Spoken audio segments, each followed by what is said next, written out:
Assalamualaikum ladies and gentlemen, मेरा नाम है Mohammad Usman Ghani and welcome back to another video of parking for bits. आज का जो मौजू और अनवान ज़ेरे डिस्कशन है वो है मायूसी। और मायूसी एक ऐसा लफ्ज़ है जो कि हमारी सोसाइटी के अंदर आजकल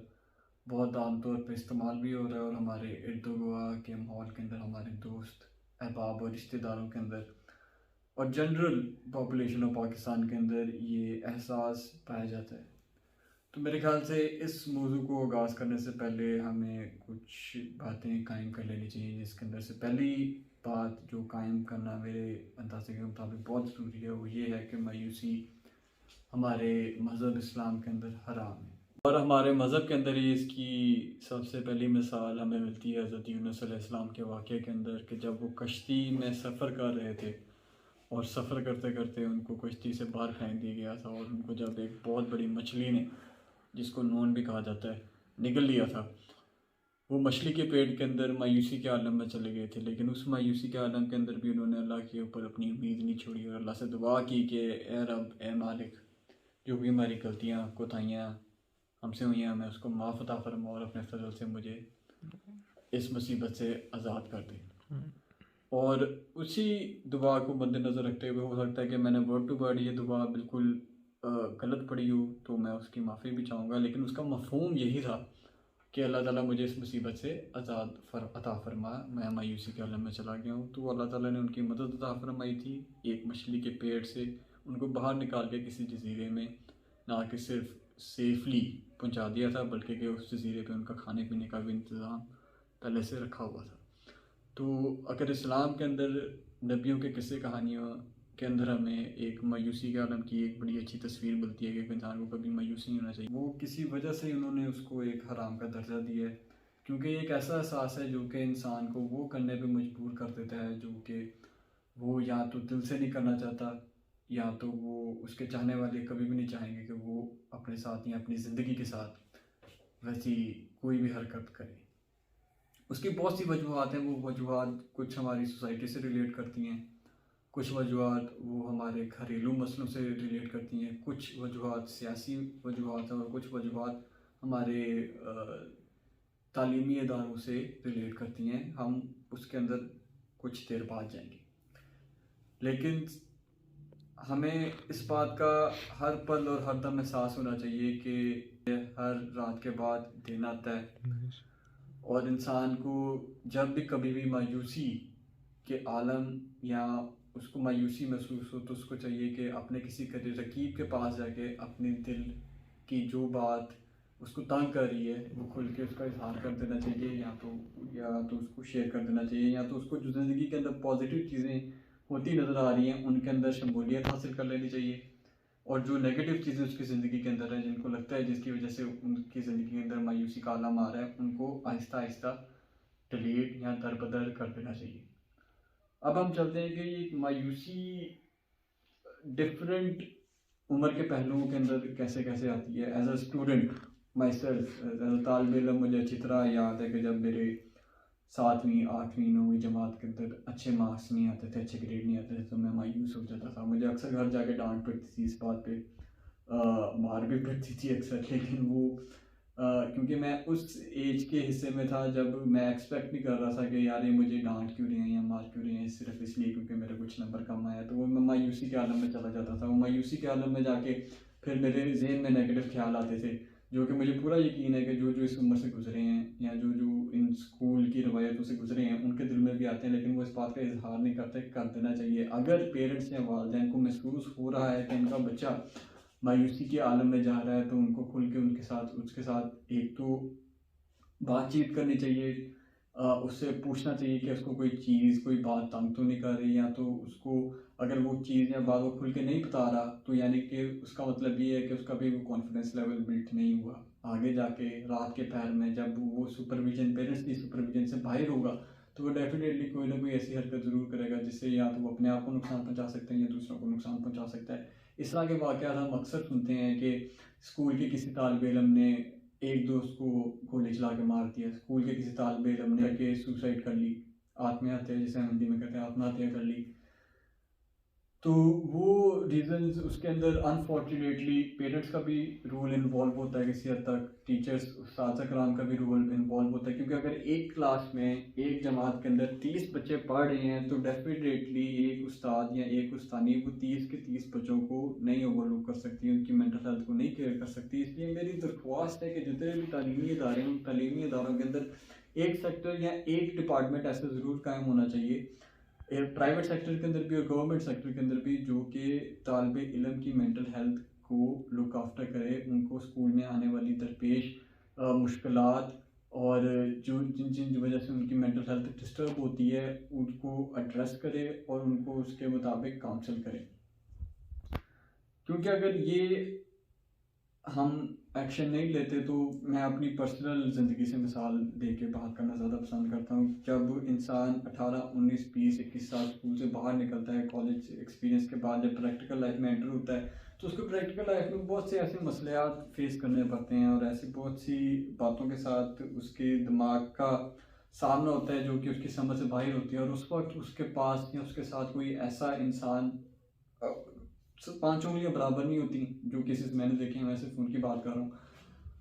उनके साथ कोई ना कोई ऐसा वाकया या कोई ऐसा उनको शख्स नहीं मिलता जो कि उनको प्रॉपर तरीके से गाइड कर सके। क्योंकि स्कूल के अंदर हमें नहीं बताया जाता कि देखो आपके ये हकूक हैं एज अ ह्यूमन, हमें ये नहीं पढ़ाया जाता कि जब आप प्रैक्टिकल लाइफ के अंदर एंटर होंगे तो बैंकिंग सिस्टम ऐसे काम करेगा, हमें ये नहीं सिखाया जाता कि जब आप प्रैक्टिकल लाइफ के अंदर एंटर होंगे तो ये टैक्स सिस्टम है, हमें ये नहीं सिखाया जाता स्कूल के अंदर कि जब आप प्रैक्टिकल लाइफ के अंदर एंटर होंगे तो अगर आपको कोई चीज़ या कोई परेशान कर रही है तो पब्लिक ऑफिसर्स आपकी सर्विसेज के लिए अवेलेबल है, ब्यूरोक्रेसी आपके लिए बनाई गई है, वो आपकी मदद के लिए पढ़ाई गई है। बल्कि कि इसके ऑपोजिट काम होता है कि जो बच्चे गरीब घराने के होते हैं, जिनके पास अथॉरिटी पावर नहीं होती,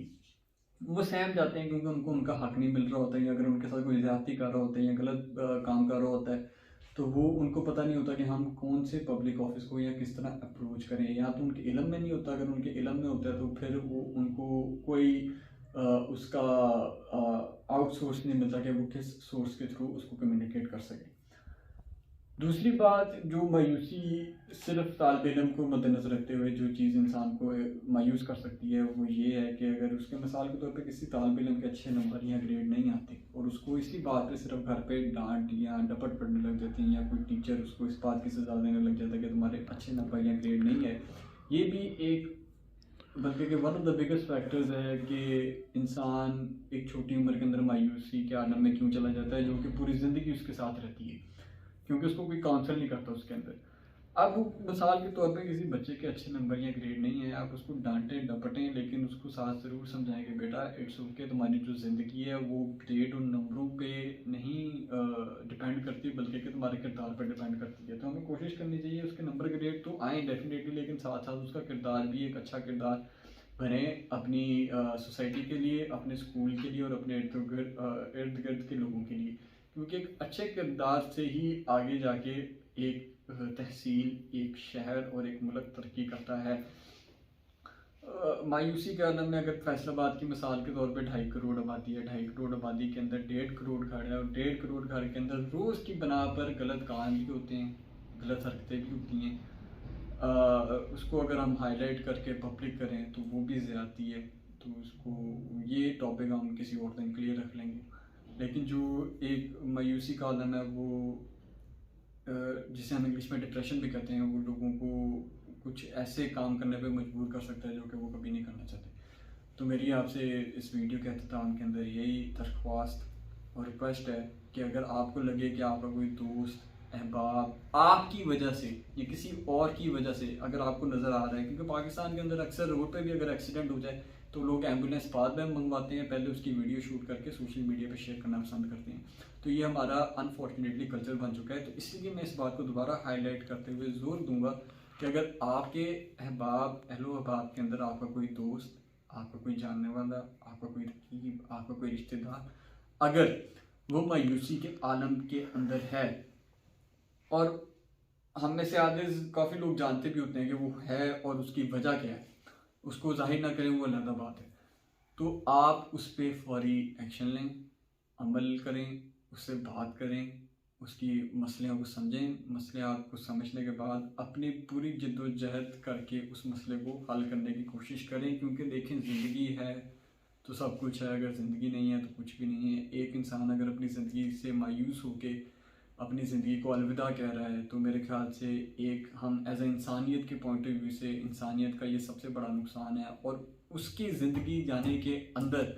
आपका बेशक डायरेक्ट रोल नहीं है, लेकिन किसी हद तक इनडायरेक्ट रोल ज़रूर है। तो वो अगर जब उसकी जान गई है तो उसका ज़िम्मेदार, अब वो अपनी जान का ज़िम्मेदार खुद नहीं है, उसकी जान का ज़िम्मेदार उसके अहलोबाब हैं, उसकी जान के ज़िम्मेदार उसके इर्द गिर्द रहने वाले लोग हैं, उसकी जान के ज़िम्मेदार उसके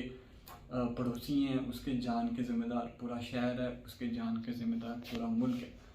तो अगर आप किसी को देखें मायूसी का आलम में तो उससे बात करें, उसकी ज़िंदगी को किसी ना किसी तरीके से खुशगवार बनाने की कोशिश करें और कोशिश करें कि वो मायूसी का आलम से निकल के एक पॉजिटिव सोच के साथ, ईमान के साथ अपनी ज़िंदगी में आगे बढ़ सके, तरक्की कर सके। और जितना उसको नेगेटिविटी या बुराई नज़र आ रही है या आपको नज़र आ रही है, वो उस सोच से निकल के एक पॉजिटिव रस्सी या एक पॉजिटिव हाथ थाम के आगे चल सके। तो आज की वीडियो का तमाम हम इसके साथ करेंगे कि ज़िंदगी को दूसरा मौका देना सीखें आप। अगर आप खुद भी एक मायूसी के आलम में हैं तो कभी भी सुसाइड के बारे में ना सोचें। ज़िंदगी को दूसरा मौका देने के बारे में हमेशा सोचते रहें। वो दरवाज़ा अपने ज़हन का हमेशा खुला रखें, क्योंकि अल्लाह की ज़ात बहुत बड़ी है जिसने 7 आसमान बनाए हैं और बीच में छोटी सी दुनिया गोला सा बना के हमें छोटे से कीड़ों को छोड़ दी है। तो वो 7 आसमान बनाने वाला जो कि कीड़ों को भी जाके रिस्क देता है, वो आपका भी मालिक है। तो वो आपको भी आपके लिए भी उसने कुछ ना कुछ सोचा हुआ है। तो वो सुसाइड उसका कोई जवाब नहीं है, ना कभी हो सकता है। और मायूसी के आलम में जाके किसी और को बुरा भला भी कहना, तो वो एक नॉर्मल होते हैं कि जो बंदा मायूसी के आलम में गया होता है उसको समझना असल में बहुत मुश्किल होता है। इसलिए सोसाइटी उसको ना टाइम दे पाती है, क्योंकि वो सोसाइटी उसको समझ ही नहीं पा रही होती है। वो खुद उससे आहिस्ता आहिस्ता तंग आने शुरू हो जाती है कि यार ये बंदा मायूसी के आलम में तो चला गया, ये हमें भी साथ ना ले जाए इस दलदल के अंदर। लेकिन ऐसा नहीं होता। वो तो चलो एक कमज़ोर घड़ी के अंदर होता है। आपका अच्छा टाइम है तो आप उसको उस कमज़ोर घड़ी से निकाल के एक पॉजिटिव रास्ते पे लेकर आएँ, ना कि उसकी कमज़ोर घड़ी से आप उल्टा डर के उससे दूरी इख्तियार कर लें ताकि वो मज़ीद उसकी हालत ख़राब होती है। तो फिर से एंड पे यही एक बात रिपीट करूँगा कि अगर कोई भी मायूसी या डिप्रेशन के अंदर है, आप उससे बातचीत करें। मेडिसिन उसका हल है, लेकिन सिर्फ मेडिसिन ही उसका हल नहीं है। उसका असल हल ये है कि आप उससे बातचीत करें, उसको पॉजिटिव लाइट के अंदर लेकर आएँ, उसको पॉजिटिवली सुने और उसको अपनी ज़िंदगी के अंदर आहिस्ता आहिस्ता शामिल करना शुरू करें। ये इसका एक परमानेंट और क्रॉनिक हल है। एक्यूट हल मेडिसिन करवा के भी होती हैं, वो इंसान को नम कर देती हैं, उसकी सोचने की काबिलियत को थोड़ा कम कर देती हैं। लेकिन इट्स ओके, मेडिसिन भी इंसान को खिलानी चाहिए, करवानी चाहिए, डॉक्टर को भी दिखाना चाहिए, करवाना चाहिए। लेकिन उसकी जो घर में काउंसलिंग हो सकती है या पर्सनल लेवल पे काउंसलिंग हो सकती है, वो कभी भी और कहीं पे भी नहीं हो सकती। क्योंकि सबसे पहले जब इंसान अपने घर में पैदा होता है तो उसका सबसे ज़्यादा एतमाद उसके माँ बाप पे होता है, फिर उसका एतमाद उसके बहन भाइयों पे होता है, फिर उसका एतमाद उसके रिश्तेदारों पे होता है। जब उसका ये एतमाद बारी बारी टूटने लग जाता है वक्त के साथ, तब वो मायूसी के आलम में चला जाता है। तो आपसे ये गुजारिश है कि जो लोग आप पे एतमाद करते हैं उनका एतमाद कभी ना तोड़ें और उनका हमेशा ख्याल रखते हैं।